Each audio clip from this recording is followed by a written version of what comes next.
कृष्णाय वासुदेवाय हरे परमात्मने प्रणताक्लेशनाशाय गोविंदाय नमो नमः। प्यारे भक्तों, इस वीडियो में आप सुन रहे हैं मार्गशीर्ष मास महात्म्य। भक्तों, ये पूरा मास बड़ा ही पवित्र माना गया है। इसकी महिमा स्वयं श्री कृष्ण भगवान ने गीता में बताई है। तो आइए भक्तों, इस मार्गशीर्ष मास में अपने कल्याण के लिए सुनिए प्रभु श्री कृष्ण और कुम्हार की कथा। प्रभु श्री कृष्ण ने गोपियों के साथ बहुत सी लीला की है। श्री कृष्ण गोपियों की मटकी फोड़ते और माखन चुराते और गोपियाँ श्री कृष्ण का उलाहना लेकर यशोदा मैया के पास जाती थीं। ऐसा बहुत बार हुआ। एक बार की बात है कि यशोदा मैया प्रभु श्री कृष्ण के उलाहनों से तंग आ गईं और छड़ी लेकर श्री कृष्ण की ओर दौड़ी। जब प्रभु ने अपनी मैया को क्रोध में देखा तो वह अपना बचाव करने के लिए भागने लगे। भागते भागते श्री कृष्ण एक कुम्हार के पास पहुँचे। कुम्हार तो अपने मिट्टी के घड़े बनाने में व्यस्त था, लेकिन जैसे ही कुम्हार ने श्री कृष्ण को देखा तो वह बहुत प्रसन्न हुआ। कुम्हार जानता था कि श्री कृष्ण साक्षात परमेश्वर हैं। तब प्रभु ने कुम्हार से कहा कि कुम्हार जी, आज मेरी मैया मुझ पर बहुत क्रोधित है। मैया छड़ी लेकर मेरे पीछे आ रही हैं। भैया, मुझे कहीं छुपा लो। तब कुम्हार ने श्री कृष्ण को एक बड़े से मटके के नीचे छिपा दिया। कुछ ही देर में यशोदा मैया भी वहां आ गईं और कुम्हार से पूछने लगी, क्यों रे कुम्हार, तूने मेरे कन्हैया को कहीं देखा है क्या? कुम्हार ने कह दिया, नहीं मैया, मैंने कन्हैया को कहीं नहीं देखा। श्री कृष्ण यह सब बातें बड़े से घड़े के नीचे छुपकर सुन रहे थे।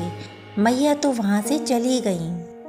अब प्रभु श्री कृष्ण कुम्हार से कहते हैं, कुम्हार जी, यदि मैया चली गई हों तो मुझे इस घड़े से बाहर निकालो। कुम्हार बोला, ऐसे नहीं प्रभु जी, पहले मुझे 84 लाख योनियों के बंधन से मुक्त करने का वचन दो। भगवान मुस्कुराए और कहा, ठीक है, मैं तुम्हें 84 लाख योनियों से मुक्त करने का वचन देता हूँ। अब तो मुझे बाहर निकाल दो।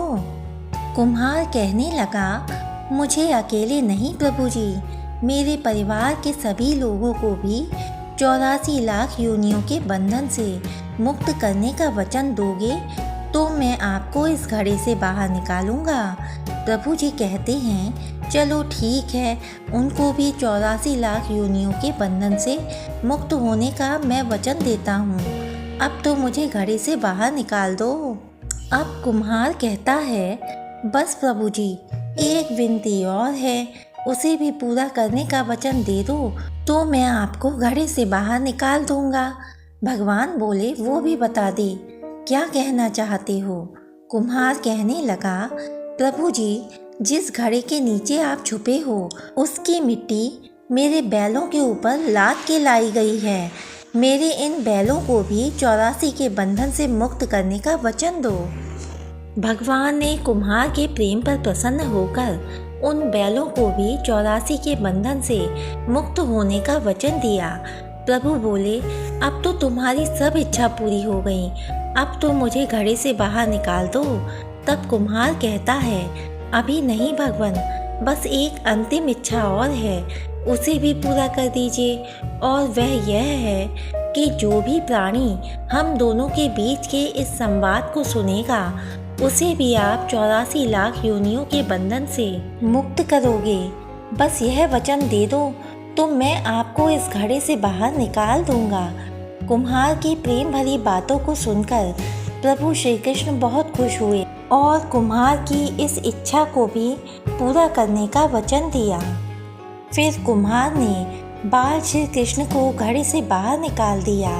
उनके चरणों में साष्टांग प्रणाम किया, प्रभु जी के चरण धोए और चरणामृत लिया। अपनी पूरी झोपड़ी में चरणामृत का छिड़काव किया और प्रभु जी के गले लगकर इतना रोए कि प्रभु में ही विलीन हो गए। जरा सोचें जो बाल श्री कृष्ण 7 कोस लंबे चौड़े गोवर्धन पर्वत को अपनी इतनी सी उंगली पर उठा सकते हैं, तो क्या वो एक घड़ा नहीं उठा सकते थे? लेकिन बिना प्रेम रीझे नहीं नटवर नंद किशोर। कोई कितने भी यज्ञ करे, अनुष्ठान करे, कितना भी दान करे, चाहे कितनी भी भक्ति करे, लेकिन जब तक मन में प्राणी मात्र के लिए प्रेम नहीं होगा, प्रभु श्री कृष्ण मिल नहीं सकते। तो इसीलिए भक्तों, भगवान की प्राप्ति के लिए हमारे मन में सभी प्राणियों के लिए प्रेम होना अत्यंत आवश्यक है। भक्तों, हमारे हिंदू धर्म में हर महीने का अपना एक खास महत्व होता है।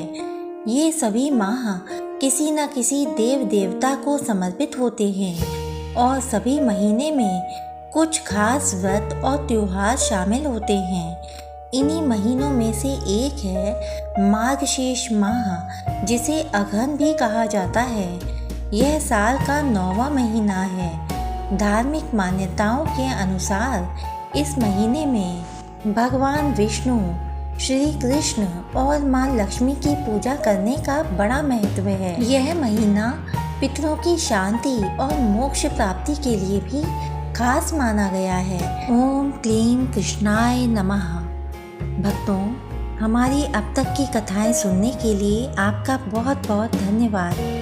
और इससे आगे की कथाएं सुनने के लिए जल्द से जल्द हमारे चैनल को सब्सक्राइब कीजिए, ज़्यादा से ज़्यादा वीडियो को लाइक कीजिए और ज़्यादा से ज़्यादा ऐसे लोगों में शेयर कीजिए वीडियो, जो लोग इस तरह की धार्मिक वीडियोस को देखना और सुनना पसंद करते हैं। हे भगवान श्री कृष्ण, मेरी आपसे यही विनती है कि जो मनुष्य आपकी ये कथाएं कहे और जो मनुष्य आपकी ये कथाएं सुने, उसकी सभी मनोकामनाएं पूर्ण करना। प्रेम से बोलो राधे राधे।